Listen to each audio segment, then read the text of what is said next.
हे राजकीय दृष्ट्या प्रचंड प्रगल्भ गाव आहे आणि त्याची साक्ष या सभेच्या निमित्तानं आपल्याला येते. कुठेही कुठलाही गोंधळ नाही, आवाज नाही, कुजबूज नाही, अतिशय शांतपणे इथला प्रत्येक व्यक्ती सर्व मान्यवरांची सगळी मनोगत ऐकतोय.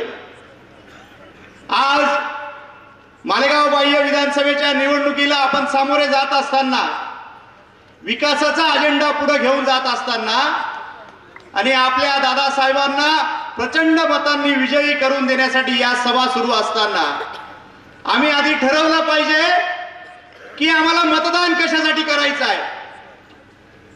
कारण या महाराष्ट्र राज्यामध्ये आज जर आपण मागे वळून बघितलं तर पूर्वाश्रमीचा आपला दाभाडी मतदारसंघ होता.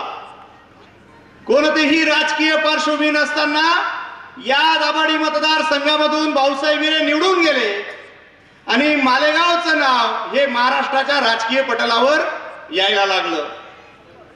असंच एक व्यक्तिमत्व मालेगाव परिसरातून निवडून गेलं, निहाल अहमद इथून निवडून गेले आणि वेगवेगळ्या कारणांनी महाराष्ट्राचा सगळ्या राजकारणामध्ये मालेगावचं नाव राजकीय पटलावर घेतलं जायला लागलं.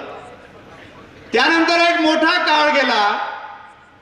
दादासाहेब भुसेंच्या माध्यमातून आज राज्यभरामध्ये ही परिस्थिती आहे की मला इथं गर्वानं सांगावं वाटतंय की हा मालेगावचा मतदार आणि या दाभाडी मतदारसंघातली पूर्वाश्रमीची आता बाह्य मतदारसंघामध्ये असलेली सगळी लोक आम्ही आमदार निवडत नाही आहोत, आम्ही या महाराष्ट्र राज्याच्या मंत्रिमंडळाचा प्रमुख चेहरा आणि उत्तर महाराष्ट्रातला प्रभावी नेता निवडत आहोत. हे मतदान करताना आपल्याला लक्षात घेतलं पाहिजे. बाकी अनेक राजकीय वक्ते आहेत, अनेक लोक इथे बोलणारे आहेत, राजकीय भाषण होत राहतील. आम्ही सामाजिक क्षेत्रातून आलेले लोक आहोत. मागच्या काळात आम्ही साहेबांच्या विरोधात प्रचार केला, साहेबांच्या विरोधात उघड भाषणं केली. पण या वेळेला ज्या वेळेला विकासाची गंगा आम्हाला या 5 वर्षामध्ये या मालेगाव तालुक्यामध्ये दिसली, त्यावेळेला मनाला वाटलं जर या निवडणुकीमध्ये आपण भुसे साहेबांच्या सोबत नसलो तर आमची येणारी पिढी आम्हाला माफ करणार नाहीत. म्हणून आम्ही सामाजिक कार्यकर्ते इथं उभे आहोत. अनेक लोक आहेत, मराठा सेवा संघ आहे, मराठा महासंघ आहे, संभाजी ब्रिगेड आहे, वांजुळ पाणी समिती आहे, ज्यांचा राजकारणाशी काही संबंध नाही, ती लोक सुद्धा या निवडणुकीमध्ये सहभागी होत आहेत. आम्हाला मतदार करताना एक गोष्ट लक्षात घेतली पाहिजे की आम्ही 3 गोष्टी जर लक्षात ठेवल्या तर मतदान करणं सोपं जाईल. बाकी वादविवाद, आरोप प्रत्यारोप होत राहतील. तुकोबाराय म्हणतात, पुत्र व्हावा ऐसा गुंडा ज्याचा तिन्ही लोकी झेंडा. या ओळींना साजेसा उमेदवार आम्हाला निवडून द्यायचा आहे. छत्रपती शिवाजी महाराज म्हणतात की स्त्री ही देवाऱ्यातली देवता आहे, तिचा अपमान होता कामा नये. या संदर्भातलं आचरण करणारा उमेदवार आम्हाला निवडून द्यायचा आहे. आणि हे सगळं राजकीय दृष्टीने पुढे जात असताना मला एकच सांगायचं आहे. निवदादा बोलले की हे प्रगल्भ गाव आहे, उद्या भाषण होतील.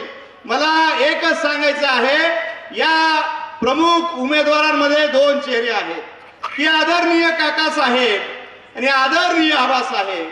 हा मालेगाव तालुक्याचा मतदारसंघ प्रगल्भ असा मतदारसंघ आहे. एक संस्कृती या मतदारसंघाला राहिलेली आहे. आपण एकमेकांचा बाप काढत असताना, आमच्या भुसे साहेबांचा बाप काढत असताना आपण फक्त आपल्या राजकीय प्रगल्भतेचं, संकुचितपणाचं दर्शन घडवत आहात. राजकीय प्रगल्भता याला म्हणत नाही. बाप काढत असताना तुम्ही लक्षात घ्या की तुमच्याकडे जी काय कार्यकर्ते आहेत आणि या मालेगाव तालुक्याच्या राजकारणात भविष्यात जी काय ती निवडणूक लढवतील, त्यावेळेला तुम्ही यांना बाप काढण्याचं एक वेगळा आदर्श तुमच्या निमित्तानं देता आहेत. आणि इथला जो उमेदवार आहे दादासाहेब भुसे, हे विकासावर बोलून इथल्या कार्यकर्त्यांना विकासाचा आदर्श देत आहे. येणाऱ्या पिढीला बाप काढण्याचे संस्कार देऊ नका, एवढंच बोलतो. येणाऱ्या 20 तारखेला धनुष्यबाण या निशाणीवर इतक्या जोमाने बटन दाबा, इतक्या प्रचंड मताधिक्याने साहेबांना निवडून आणा की यांना रात्रीच्या 12 वाजेला सुद्धा साहेब स्वप्नात आले पाहिजे, हे खळबळून जागे झाले पाहिजे आणि यांचा वचक दिवा काढण्याची गरज झाली पाहिजे. इतकंच बोलतो आणि थांबतो. जय जिजाऊ, जय शिवराय.